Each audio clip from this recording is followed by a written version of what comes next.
Hello, comment ça va? J'espère que vous allez bien, j'espère que vous passez une bonne journée. Je vais vous faire une petite vidéo sur un sujet qui nous concerne un peu tous.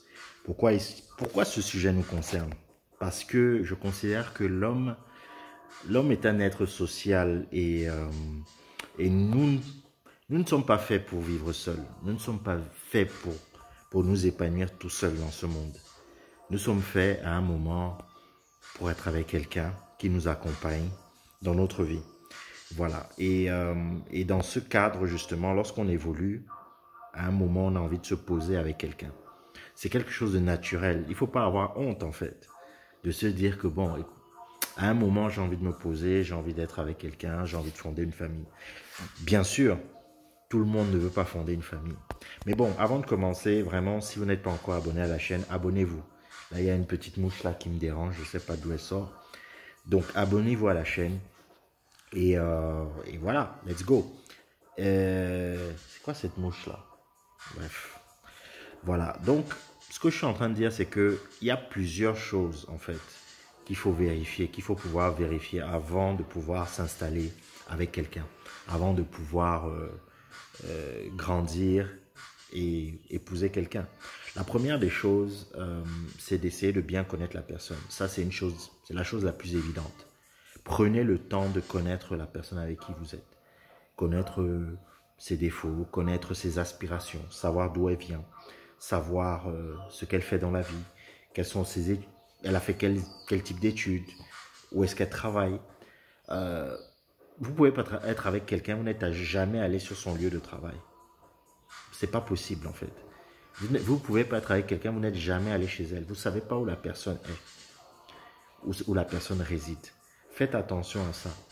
Et vous avez le droit de vous marier, de vous lever un matin, de dire ok, de rencontrer une personne en boîte de nuit, dans des conditions peut-être bizarres, et de vous marier le lendemain. C'est votre droit. Mais là, je m'adresse vraiment à des personnes qui ont vraiment envie que les choses marchent, que les choses réussissent. Et surtout, je regarde vraiment du point de vue de l'entrepreneur, c'est-à-dire de ne pas se mettre avec quelqu'un qui va vous gâcher la vie, qui va vous bousiller votre vie en fait. Donc, faites attention à ça, c'est-à-dire regardez la personne et essayez de savoir d'où elle vient, ce qu'elle fait, poser des questions. Poser des questions. J'ai déjà vu des gens, ils sont avec ils sont avec leurs compagnons et ils ne savent pas grand-chose. Ils ne savent pas grand-chose de ces personnes. Ça, c'est la première des choses. La deuxième des choses, c'est passer du temps ensemble. C'est pas forcément évident lorsque, par exemple, vous êtes, par exemple, dans une relation à distance. Voilà. Mais franchement, honnêtement, passez du temps ensemble. Passez du temps ensemble. Voilà. Les relations à distance, par exemple, c'est pas quelque chose de très facile. Bon, il y a des gens, je connais des gens qui ont bravé ça et qui finalement ont épousé leur personne et bon, ça se passe relativement bien. Mais l'importance de passer du temps ensemble, c'est capital. Pourquoi? Parce que c'est comme un exercice quotidien. Vous êtes testé quotidiennement en fait. Lorsque vous êtes dans des situations particulières, vous êtes dans je sais pas, des situations de stress intense, des situations inattendues, vous voyez directement comment votre personne, votre compagnon réagit par rapport à cette situation. Et vous voyez vraiment, c'est la photographie telle qu'elle est de la personne qui est avec vous. Parce que souvent, quand les gens se lancent dans des relations, elles essayent de montrer la meilleure facette d'elles-mêmes. Elles essayent de montrer la meilleure facette. Être très bien maquillée, être bien, être à carreau, etc. Mais il faut passer du temps ensemble pour vraiment apprendre à connaître quelqu'un. Passez du temps ensemble. Vous allez voir comment la personne est dans une situation de stress, si elle est colérique, si elle est calme, si elle est posée, si elle pète un câble, si lorsqu'il n'y a pas l'argent, elle commence à devenir je ne sais pas quoi. Voilà, passez du temps ensemble. Si vous dormez par exemple ensemble, vous saurez si votre personne ronfle. Vous saurez si votre compagnon ou je ne sais pas pète dans la nuit, etc. Passez du temps ensemble. Passez le maximum de temps que vous pouvez passer ensemble. Ce n'est pas ton pied, mon pied. Hein? Vous n'êtes pas si à moi. Mais c'est très important. La troisième chose, c'est rapprochez-vous de sa famille. Rapprochez-vous de sa famille. Il faut connaître sa famille. Il y a un adage qui dit le fruit ne tombe jamais, jamais loin de l'arbre. Voilà. On ne dit pas que tout est déterminisme social, c'est-à-dire que si, si ta maman était prostituée, toi aussi tu vas devenir prostituée. Non, on ne dit pas ça. Mais en général, les comportements qu'on a reçus avant, ou qu'on a eu à observer, qu'une personne a eu à observer, déteignent beaucoup sur la suite des événements. Il y a des parents qui ont eu des mauvaises vies et qui ont réussi à bien éduquer leurs enfants, qui ont réussi à leur éviter de tomber dans les travers dans lesquels ils sont tombés quand ils étaient plus jeunes. Il y a des parents qui ont réussi ce challenge. Mais si par exemple, vous êtes un enfant, votre maman par exemple passe le temps à sortir avec plusieurs hommes, à ramener différents hommes à la maison, les hommes se baladent torse nu chez vous. Tu es petit, tu vois plein d'hommes qui défilent et qui se baladent torse, qui ne sont pas ton papa, hein, qui se baladent torse nu chez toi. Je t'assure, même si la maman essaye de t'inculquer un certain nombre d'autres choses, toi, tu as été témoin de ça. Et les chances que tu répliques ça sont très, très importantes. Donc, il faut faire attention justement à la famille. Il faut faire attention à l'environnement dans lequel la personne avec qui vous êtes a grandi, parce que ça détermine beaucoup la suite. Ça détermine beaucoup la suite. Donc, en matière d'éducation, en matière de modèles, etc. Est-ce qu'on lui a transmis un certain nombre de modèles et de valeurs, etc., dans lesquels vous pourrez vous retrouver ensemble. Donc, faites attention à ça. Ne négligez pas ça. Ne négligez pas comment la maman se comporte, comment le papa se comporte, comment les frères et sœurs se comportent. Ne négligez pas dans quel environnement elle a vécu. Voilà. Donc, on ne dit pas que vous ne pouvez pas vous mettre ensemble parce que vous venez d'environnements différents. On dit juste que faites attention à l'influence que l'environnement a pu avoir sur votre compagnon plus jeune. Voilà. La quatrième des choses, c'est assurez-vous d'être sur la même longueur d'onde, d'avoir des projets communs. Il faut que vous puissiez avoir des projets communs.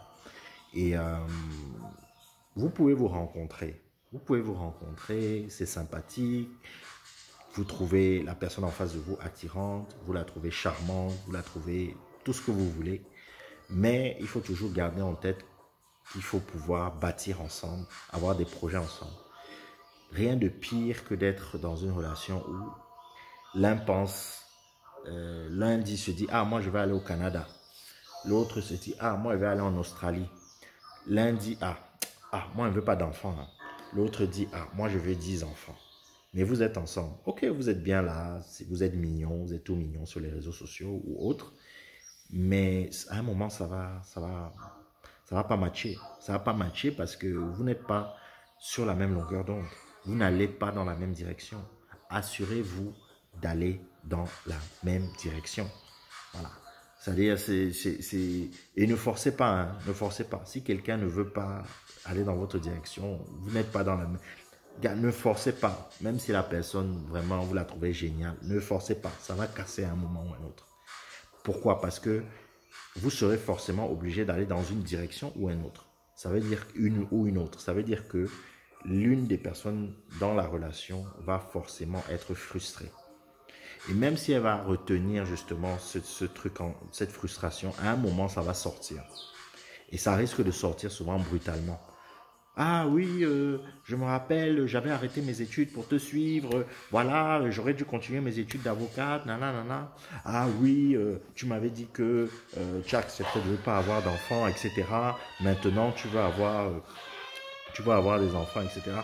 Voilà, donc ça peut justement partir un peu, en sucette parce que justement, vous n'êtes pas sur la même longueur d'onde. Cinquième des choses. Cinquième des choses, assurez-vous d'avoir le même système de valeurs. Le même système de valeurs. Oui.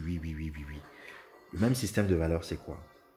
Si votre compagnon l'a appris à aller chez le marabout et toi, tu allais à l'église tous les dimanches ou tu allais à la mosquée tous les vendredis ou autre, je pense que vous n'êtes pas forcément sur vous n'avez pas le même système de valeurs. Si si on a appris à quelqu'un à voler dès petit, on a appris à quelqu'un à envier tout petit, on a appris à cette personne de le faire, et toi, on t'a appris l'humilité, on t'a appris un certain nombre de choses. Vous n'avez pas le même système de valeurs. Même si vous êtes rencontrés au premier regard, c'était l'explosion, vous n'avez pas le même système de valeurs. Assurez-vous d'avoir le même système de valeurs. Et ça passe par les points que j'ai cités précédemment. Le fait de passer du temps ensemble, d'observer. Donc, ayez ce système de valeurs. Donc maintenant, avant de vous marier,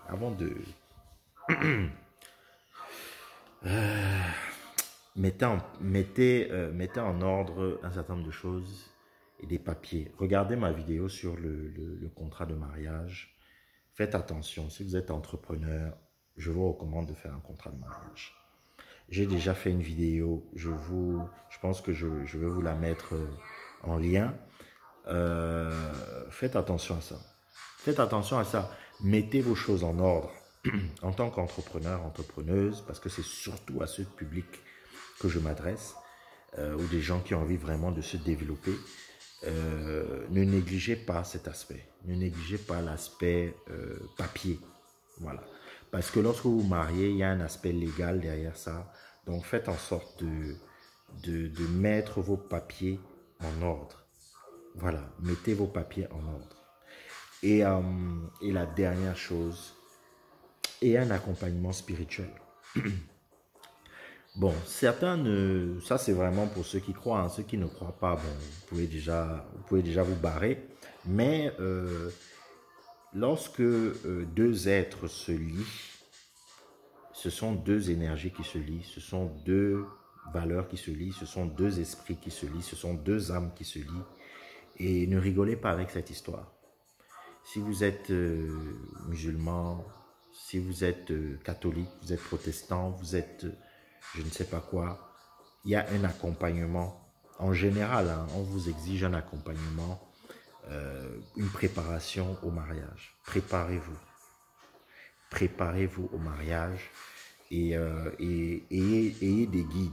À la limite, si vous n'êtes pas quelqu'un de religieux ou que vous ne croyez pas, ayez des gens autour de vous qui puissent vous accompagner, des aînés qui puissent vous accompagner, qui puissent vous éclairer sur la voie.